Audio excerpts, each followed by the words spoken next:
सबसे पहले हम सबके राष्ट्रपिता ज्योतिबा फूले के चरणों में नमन करता हूं। राष्ट्रमाता सावित्रीबाई फूले के चरणों में नमन करता हूं। हम सबके भाग विधाता संविधान निर्माता बाबा साहब के चरणों में नमन करते हुए मेरे साथ एक बार नारे के साथ सावित्रीबाई फूले अमर रहे, महात्मा फूले अमर रहे, सुखलाल पुष्पा अमर रहे,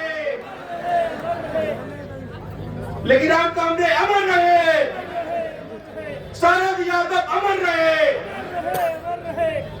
सम्मानीय मंच जो कि अभी हमारे संचालक और जन के प्यारे मेरे भाई मान सिंह कुशवाहा जी का और उनकी टीम को सबसे पहले तो धन्यवाद देता हूं कि जिस प्रकार से हमारे पुर के महात्मा फुले बाबा साहब अम्बेडकर साहू जी महाराज का जो दर्शन था वो आज आपने करके दिखा दिया कि यहाँ पर ये कुशवाहा समाज के लोग बैठे हुए हैं, यहाँ बघेल समाज के लोग बैठे हुए हैं, यहाँ गुर्जर समाज के लोग बैठे हुए हैं, लोधी समाज के लोग बैठे हुए हैं, तमाम जातियां जो हमारी दलित पिछड़े आदिवासी और मुस्लिम भाई हमारे बैठे हुए हैं। ये एक छोटा मोटा काम नहीं है।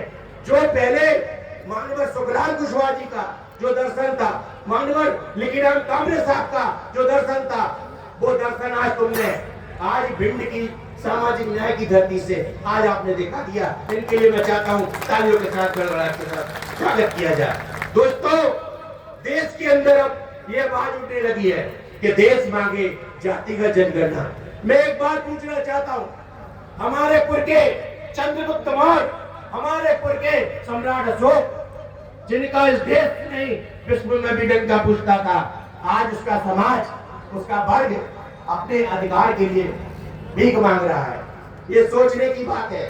इस देश के अंदर हमने आज हम लोगों ने कील से लेके हवाई जहाज बनाया, बड़ी बड़ी इमारतें बनाई, इस देश के अंदर हर चीज बनाया, अनाज बनाया, लेकिन इससे के नाम पर हमको जीरो बने हैं। क्या आधार है?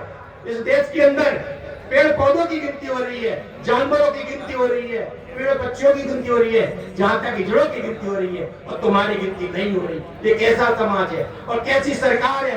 मैं इस बात को कहना चाहता हूँ, आप लोगों से भी कहना चाहता हूँ, आज सावित्रीबाई फुले जो एक ऐसी व्यवस्था से लड़की आई थी, वो कहती थी कि जो लोग कीचड़ फेंक रहे थे, मैं भारत की बेटियों को पढ़ा रही थी, उस मसीहा का हम जन्मदिन मना रहे हैं। तो इस बात के लिए आप लोगों से कहना चाहता हूँ, ऐसी सरकार जो आज तुम्हारी गिनती नहीं करा रही, क्या आप लोग अपनी गिनती चाहते हो, अपनी पहचान चाहते हो? तो सब लोग हाथ उठाकर इस मंच से सभी लोगों को सम्मान करें और हाथ उठा के कहे कि अब 2024 जनवरी में नरेंद्र मोदी की सरकार नोटिफिकेशन लेके आ रही है, तो गणना करा रही है, लेकिन जातिगत जनगणना नहीं करा रही।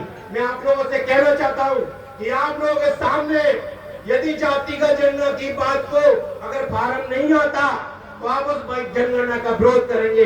हाथ उठा के संकल्प लीजिए आप लोग। और आप लोगों से कहना चाहता हूँ कि देखिए, भिंड की धरती पर यहाँ से बड़े बड़े सामंतवादी नेता राजनीति चलाते थे, लेकिन आप विश्वास दिलाइए आप उठा के कि आज से जो हमारे मान सिंह भाई है, इनके साथ बड़े में हमारे सभी गुर्जर समाज के, लोधी समाज, यादव समाज के लोग, आज सभी लोग जो बहुजन समाज की जातियां हैं, वो आज यहाँ से भाईचारे के साथ कहे कि जिस प्रकार से तुमने 3000 साल से कब्जा किया था, बड़ी बड़ी चाहे लाहौर से हो, चाहे भिंड से हो, चाहे मेहगांव से हो, हमने घर बिठा दिया। अब देख लीजिए, ये तुमको चैलेंज करना होगा, तुमको लड़ना होगा और रिश्तेदारी लेकर आने वाले समय में आपको करना होगा।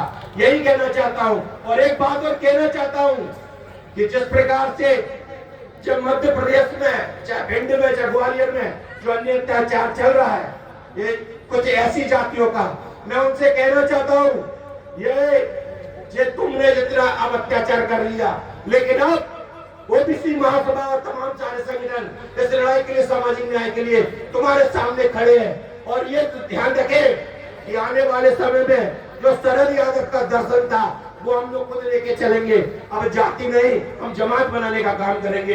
जय ज्योति, जय भीम, जय ओबीसी।